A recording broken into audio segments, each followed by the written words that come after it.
Hey Sylvia, we just recorded a very cool episode about you and how you bring workshops in your journey as a consultant, business strategist, coach, and I'm just looking back of like how much you've grown in the space, like from looking you from very far. I'm so proud, like I contributed to this, but it's not even true. But I'm just like, Yes. oh, that's Yes, it's true. Sylvia did such a great job, like moving away from the classical full time job. Well, it was in a startup, so it's not that normal Yeah, nine but to yeah, five. and it But like, wasn't full time either, but like from a fractional marketing manager role, let's say, yeah. yeah, to being again like back in the game of entrepreneurship, shifting your positioning because Hmm. it was not what you were doing before. Right. And I wanted to ask you like how, and of course I'm asking that modestly, how like discovering the podcast back then influenced like your journey so far. Oh, I love it. I didn't think about it right away that that's where I started, but um, in the beginning, when I started getting curious about workshops, uh, one of the first things was trying to connect to other facilitators on LinkedIn and trying to see who was in the space. And that's how I ended up on UXYZ and on your profile.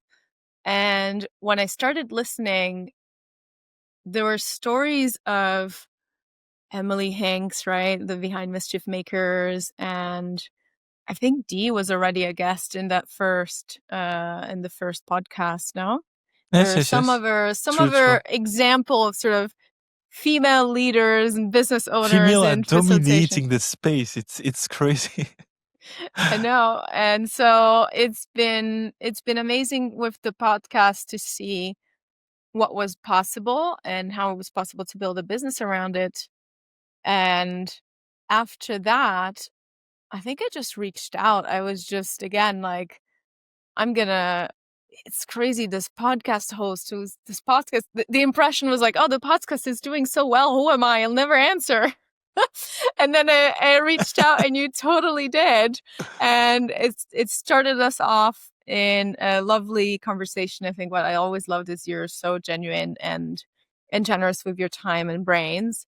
And it became clear, I think, pretty fast that there was a good chemistry and it was an interest for me to learn more about this. And coincidentally, actually, because it wasn't very long after, you were launching the first cohort of Facilitators Corner. And so I think I was sort of the ideal, enthusiastic, energetic, ready, eager to learn candidate to jump on that pilot version and first iteration of the cohort. So it worked out wonderfully.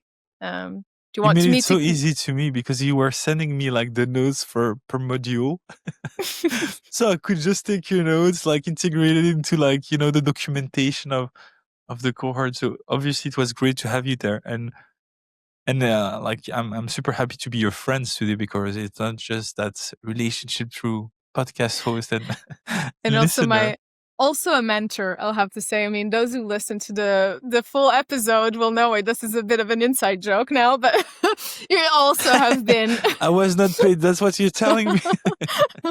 No, but I will, I think truly the generosity, and I know that for you it was also part of wanting to over deliver on the cohorts, on the course.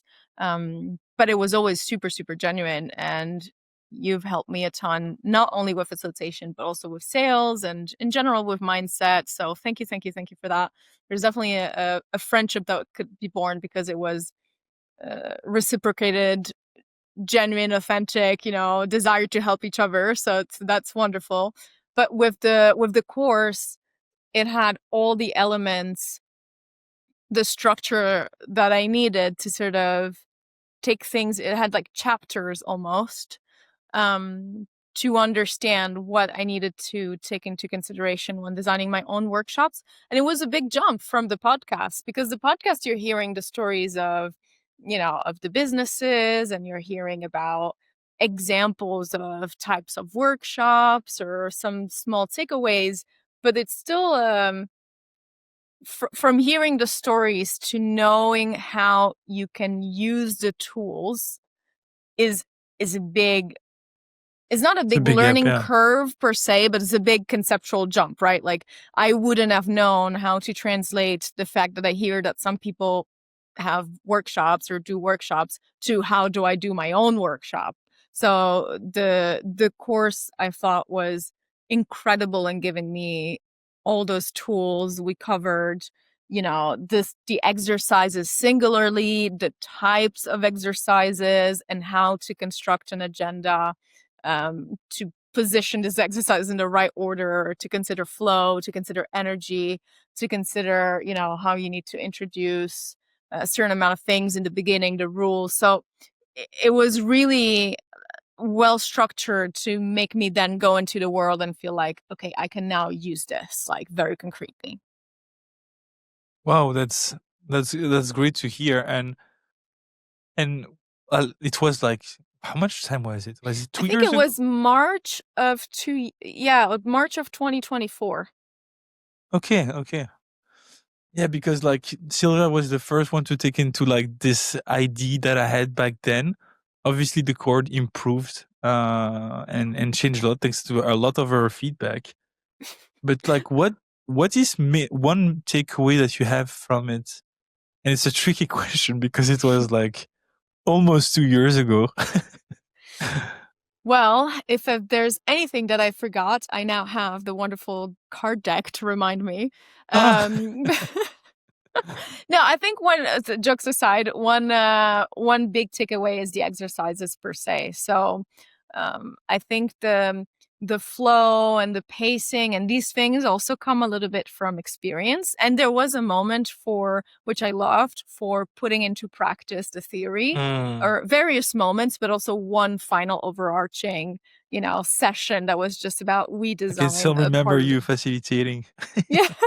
I was so excited. I'm still so excited. I mean, I'm really in my zone facilitating, I think. So I love the opportunity to be so hands-on as well as learn the theory, if you will. It's not big uh, textbooks, right? We're still looking as snippets of information that you package in a way that are very digestible too. But yeah, so the takeaway is the exercises per se and how they're pieces of a puzzle that I can, you know, put in a certain order how I need it. So I felt like I had enough in my small toolbox to get started, to go out into the world and say, I have the tools to start, helping client X solve whatever problem through these exercises we can get to the problem solving. I love that, and I still remember because Sylvia is obviously the dream participant that you can have in such session. Because like I think it was after core 2, after the second session, she was already having a real workshop with a client, and and you were designing it like live, and then you had the next session. I was so impressed of your. We were talking about bravery like a couple of minutes ago, and like I was Yeah. like, oh, she's so brave. She's just going for it, and this is the best way to learn actually. Um, Yeah. It's and crazy to think, but it's true. And that was the best. It was a crazy experience. Like if I think back to it, it's like, oh my God, I was literally like one session into the course and going to tell clients, I can totally design a workshop. so, so who am I? But it was great actually to have you and be in the course as I was building that, because I could get live feedback. So I would also encourage anybody who is already sort of started or has tried to design some workshops but feels like they're not always in control or they don't know how to manage certain situations, to take the course anyway, because it will be a space where you can ask the questions and you'll just be coming with better questions, right? Because you have a little bit of experience. So it was really fitting, I think, for various levels of preparation. The cohort was intimate enough that you could get personalized feedback. There's always an opportunity for peer-to-peer learning. And at the same time, because you're showing types of exercises and you're showing ways to make it all come together as an experience, there's always something that you can learn or push a little bit, because you might just not know all the possible exercises, right?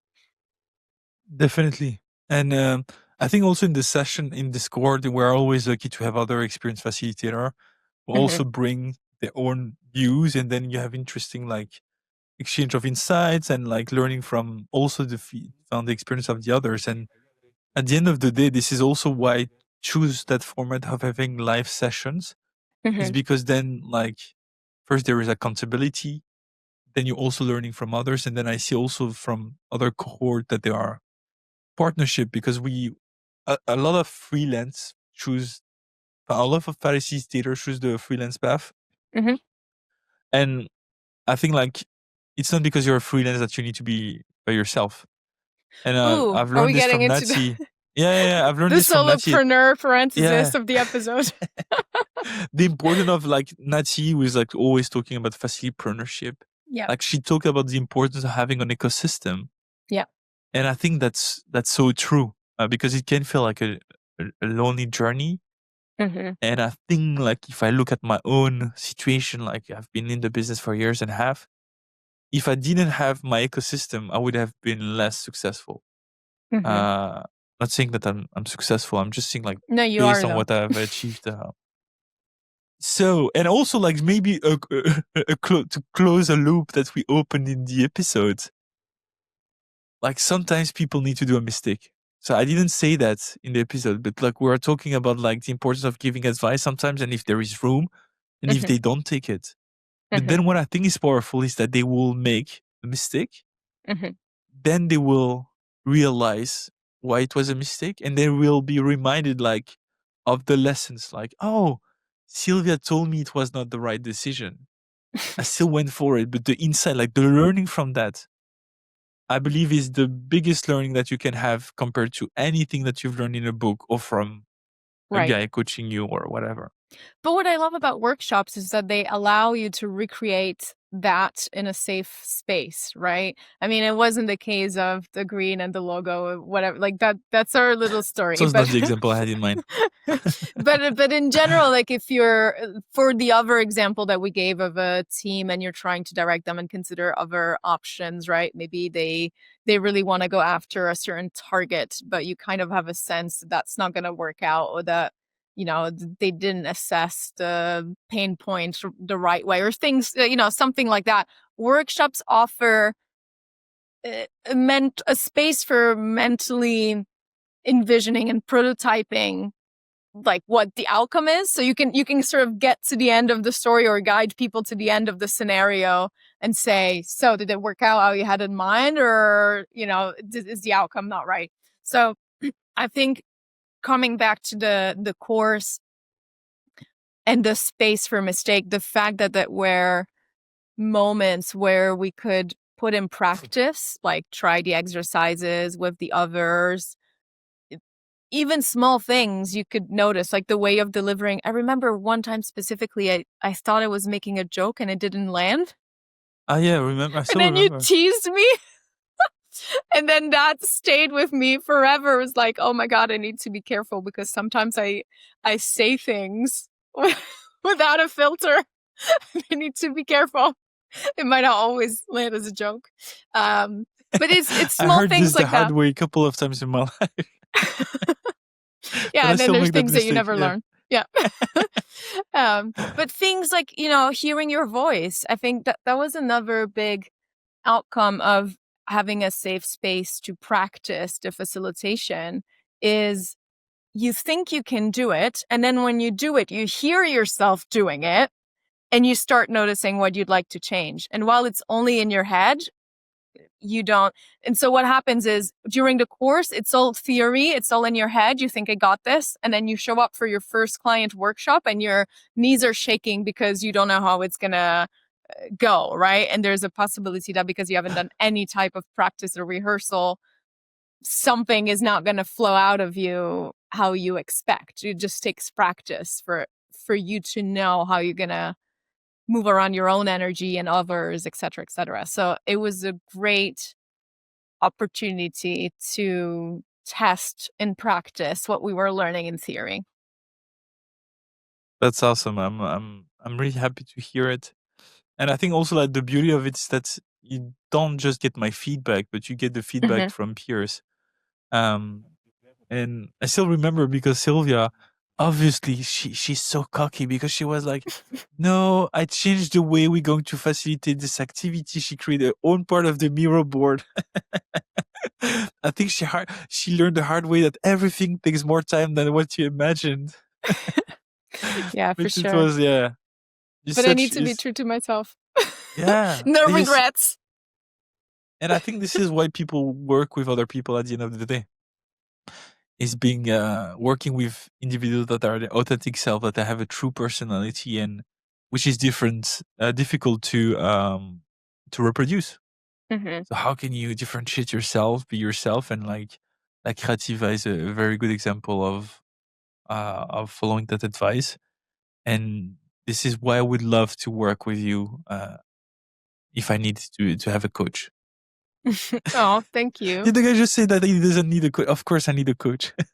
Everybody could use a coach. I think that's another transformation of, for me, I realized that, and that's why these type of courses with the cohorts and like you were saying, the peer-to-peer learning are, I think, growing and catching more of people's interests, is because in a world where we're overstimulated with information that's thrown at us, yeah. and everybody as a creator is creating more content that is thrown at people. So like we're all part of the problem in some form, but we also need to sort of elbow fight to be visible and heard. But these spaces, these type of setups where there's part learning, part practice, part sharing, part self-reflection and homework.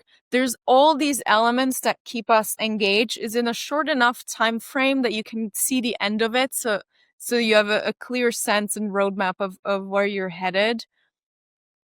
It works, and translating that, besides the course, translating that to then how do we go into the world and recreate that, and going back to what you were saying, the ecosystem is a little bit of that, right? You are in communities where you feel like you have a safe space to experiment and sandbox, and you are around other people that might be a step ahead or beside or a step behind you that you can exchange thoughts and ideas with.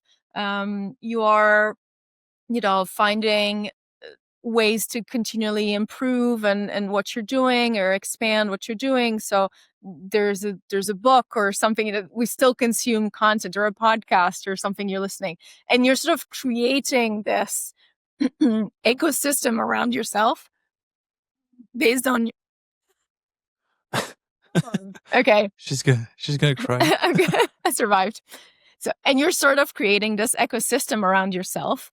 And coaches nowadays, or these sort of consultant, like person in your corner, co-pilots, however you want to call it, I think, especially for people that are trying to juggle many different roles and that are have quite of a lean setup for their business, can really gain a lot of value to have somebody that's just helping you sort of make sense of things, organize your goals, make sure you're on track, keep you accountable, keep, helping you design your roadmap. I really believe like there's a growing need for this type of role with the way that the world is more and more fragmented and overstimulating. Yeah.